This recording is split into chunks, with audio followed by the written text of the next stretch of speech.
Carl's Jr. moment of the game, second straight day. I went with Max Muncy for my called shot. Jerry, second straight day, he came through with a bomb. Well, he looks so good at the plate. I mean, he's driving the ball the other way with power, driving it full side as well. Fastball, breaking ball. This kid is locked in. Max, continue swinging that thing, brother. Number 11 on the year for Muncy. Unfortunately, the Dodgers fall to the Giants 9-3. Let's head inside the clubhouse and hear from Roki Sasaki speaking with Kirsten Watson and the media. Roki, when you look at just how you started this game, you're efficient navigating through their lineup. It just felt like there may be 1 or 2 points where things might have gotten away. Is that something that you felt today on the mound? I'm sorry. Just how he was navigating through their lineup. He was efficient, but it just felt like maybe 1 or 2 moments in the game where it felt like things just either sped up or got away from him, and asking if he felt that as well. 今日ラインナップ攻略して、2つほど良くないポイントがあったりしたのかなと思うんですけれども、どのように切り抜けていきました。そうですね、比較的、全球種今日はコントロールできたので、ゾーンの中で勝負できましたし、ランナー迎えた場面でも3回だって丁寧にコースにつけて、なんとか5回まではうまく投げれたかなと思ってます。Yeah, I mean, my stuff was really good today. I was able to locate the ball really well. Even the third inning, I was able to hit my spot, attack the zone, and then I was able to navigate through, 5 innings. Considering just what this year has looked like, is this kind of the best your stuff has felt right now? 今日の試合を見て、今までの中で一番良かった状態は良かったですか？そうですね、今シーズンの中では良かった方だと思います。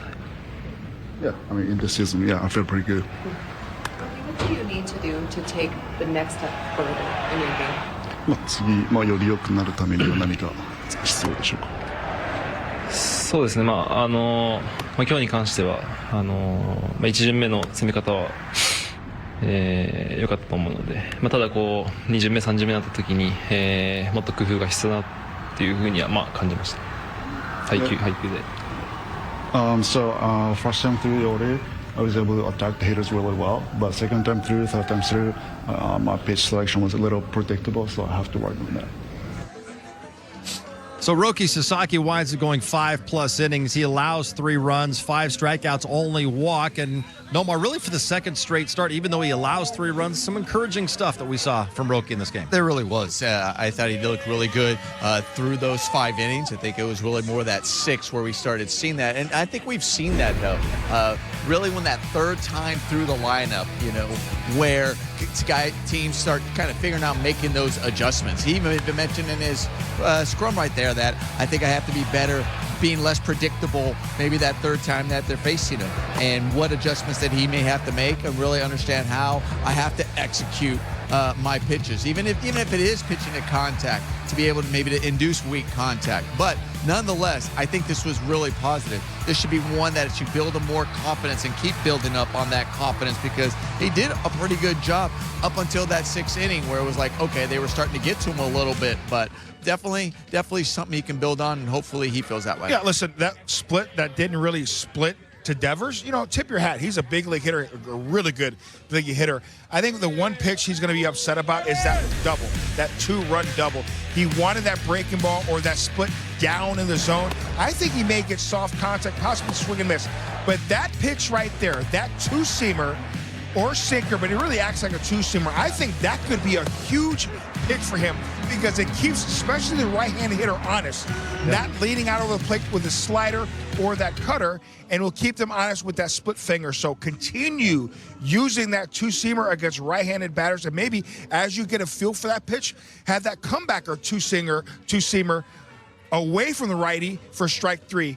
Improvement, you can see it right there. He's getting better and better. No, you're right. I think that is a critical pitch, because the other thing about a 2-seamer too is that you can also use it to make to contact. The ball running in, maybe jamming some right-handers, and then even lefties. When you get real confident with that 2-seamer, that front door 2-seamer, that front hip on the lefty is really effective. So hopefully he continues to grow confidence and not afraid to attack guys with that. And if that was charted correctly, those are the first 2-seamers he has thrown here in 2026. So some really cool stuff to see that arm side run from Roki Sasaki. Max Muncy hit his 27th career home run against the San Francisco Giants. Unfortunately, comes in a losing effort. We will hear from Muncy and Dave Roberts coming up. Fall 9-3 to the Giants, and the only guy who knocked in any runs tonight was Max Muncy. He had an RBI single, Jerry, and then he hit his 11th home run of the season. Let's hear from Muncy right now with Kirsten.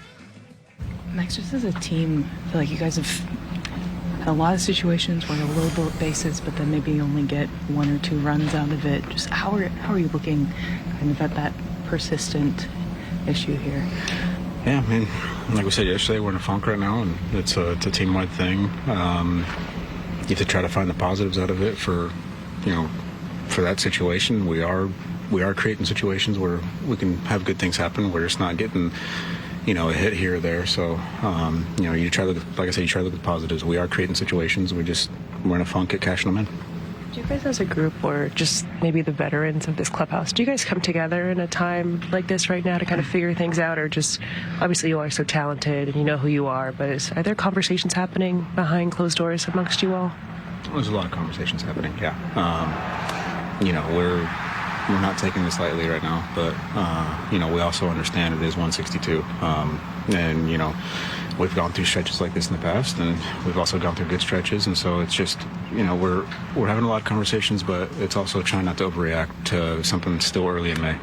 Sort of like you said, you guys kind of had a stretch like this last year in the second half. How did you guys kind of break out of that, and what sort of can you sort of take from that possibly to bring into this situation? You just have to keep your head clear. It's easy to dwell on the negative things that are happening, especially in baseball. This is a very hard sport, and there are going to be a lot of bad things that happen, but you just have to show up each day, keep moving on, and, you have to trust who you are, trust in the team, trust in the process, and, it's something that we've harped on a lot over the years, and, we're just going to keep doing that and not fully understand we are going to come out of this. Has there been any disconnect in creating the opportunities versus then coming to the plate, like in those situations that you've noticed? The hard thing about when you're going through a funk like this as a team is, you get in these situations and you want to do something big instead of just keeping it simple. And I think all of us up and down are kind of in that spot right now. We just need to simplify things and not try to do too much when it's our turn in the box. To your point, the situational hitting was better today, even if it wasn't reflected in the total score. When you see guys like Mookie coming back or Teo getting on 3 times, you getting rewarded for hitting the ball hard, does it alleviate a little bit of the pressure, like things are turning? I mean, that goes to what I was just saying, that we're a very veteran team in here, and we really understand that, you're not going to get the job done every single time. Right now, we're in that stretch where we're not getting it done at any time. But that's just not going to be the case for an entire season. It's just not. And, we have to keep going, and we have to keep staying positive. And, again, like I was saying, it is easy to dwell on the negative. But for us, you just have to keep moving forward. You have to keep showing up, and you have to keep understanding who we are as a team and who we are as a group. And, we're back-to-back champions for a reason. We find ways to get out of this, and it looks bleak right now, but it is still early May. We still have a long season to go, and there's going to be a stretch coming up real soon where everything we touch finds grass, and we're scoring a whole bunch of runs, and no one's going to be talking about it. It's just how baseball is. Yeah, the Dodgers have a number of guys who just aren't hitting right now, Jerry, for whatever reason, but Max Muncy's not one of those guys, continues to swing the bat well. Yeah, I know these are tough, obviously, in a loss, but I'll tell you what, Max Muncy continues to impress. We're going to go Access 360, and hands will lead the shoulders, and then the hips follow through. You never want this to leak first. He's having those hands stay inside, and then he fires in unison with those shoulders and hips.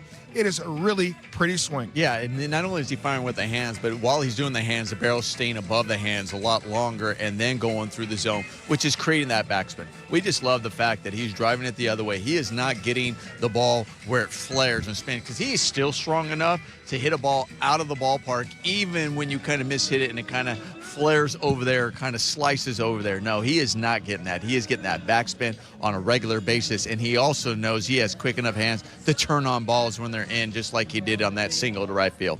Well, we heard Joe Davis mention that is his swing cue right now, Nomar, to lead with the hands or hands first. Could something like that help Shohei Ohtani? Because listening to the way you guys talk about how that swing cue is paying off for Max Muncy, could that help Shohei? Well, listen, there's all these different cues. It's easy to say, oh, just try this or try the guy who's being successful. Honestly, it's really not that easy because, everybody has different cues. Everybody has a different interpretation. You can say lead with your hands, and as you're leading with the hands, you can be leading with your hands, but the barrel could be dropping as you're leading, as compared to leading with your hands and still keeping the barrel above your hands as long as possible, that it doesn't drop. So, and some guys might think they're leading with their hands, and as they're leading, it really is that front shoulder that's kind of leading the way, and that starts pulling out, but they feel like they're leading with their hands. So I wish it was that easy. It's not necessary. Everybody has different cues. It's really trying to find that one cue that clicks with you as an individual, like all of a sudden, like, okay, that one thought ends up having everything fall into place. I will say there's two guys that were as good as it gets, Tony Gwynn and Barry Bonds. Same cue, but a little bit different thought. Tony Gwynn used to always talk about he wanted to stay inside the ball, almost raking his hands across his chest. That's leading with the hands. Barry Bonds used to always say, I want to catch it, meaning I'm going to have my hands lead me out. That's what he meant by catching. So maybe a different thought, but it's the same principle. And that's what Max Muncy is doing right now. We say it all the time. Stay square, because when you stay square, it allows you to use your hands. And I'm hoping Shohei Ohtani understands that, figures out a way to make sure he leads with his hand, whatever the cue he wants to use. But you got to lead with those hands to keep that front shoulder from flying open. Yeah, and there's Shohei's not the only guy struggling. There's some other guys who I haven't found it yet and are still searching as well. So it's collectively, it's finding each and every one of them, like, okay, what works for the individual in order to get the bat path correctly through the zone. And I tell you what, I know there are fans that are frustrated on Twitter. I'm getting tweeted at often about Shohei Ohtani. I'm telling you guys, nobody is hurting more right now than Shohei Ohtani. He is trying hard to figure it out. He cares an awful lot, and he knows what he means to this team, not just on the mound, but also he is that spark for our offense. He realized it. I'm telling you, he's working very hard to get this thing right. All right, Dodgers lose their third in a row, 9-3 the final. Teoscar Hernandez 9-3. Let's head inside and hear from Dave Roberts with the media. Tonight was one of those nights where, if you look at tonight separately, we put double-digit hits up there. We had a chance for a big inning with the bases loaded, nobody out. We ended up putting 2 runs on the board, where you'd like to come out with a couple more.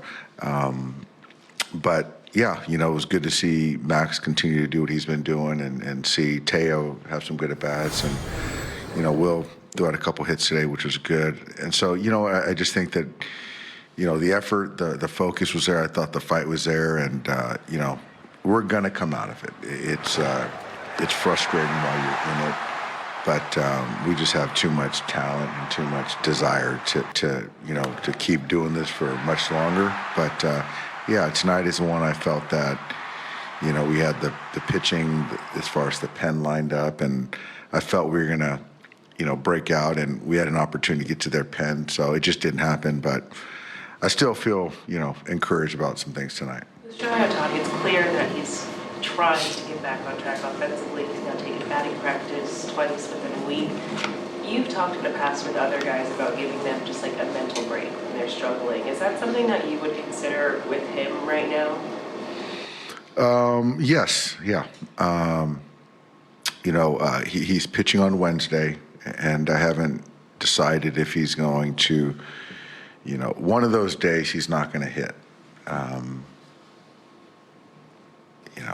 So I haven't decided that. But yeah, as far as on top of that, it's certainly, given what we're asking of him on the pitching side, it's a fair question. I haven't decided on that, but it certainly should be on the table. Those days mean Wednesday or Thursday? Correct. Is this as out of whack as you've seen? Yes, it is. It is. It is. I think even early on when he wasn't, right, he was still taking walks and getting on base. Where I think right now, and tonight was a classic example, where I think he's just trying to swing out of it. And so that's just apparent. And a lot of hitters, when they are scuffling, they want to kind of swing out of it. And so tonight was one of those nights. Is it a good thing or a bad thing for your to try to do this? Not. I think it's. I think the thought is understandable, but when you're a really dangerous hitter, and and pitchers are not going to give in to you, then it's really not a good mindset because you sort of got to take what they give you, and so tonight they clearly weren't going to give in to him, and he took the bait tonight. Yeah, we're seeing a lot of him ground outs to the right side of the infield. Why do you think that is? I think just over anxiousness. I really do. I think that today on the field he was trying to work to the big part of the field, and I thought had a good practice on the field. And then I think even just kind of just seeing every single at bat that he's taken this year, it just seems like there's a lot more balls to the pull side. A lot more balls on the right side of the infield than there has been the last couple of years. So that's kind of telling me that there's a little over-anxiousness, in my opinion. When you watch this BP today, could you tell like something's a little bit off still? No, you know what? I thought the BP, the intent was good. I thought the homers to the big part of the field were really good. And then just in the game, it just sort of, reverted back to what it's been.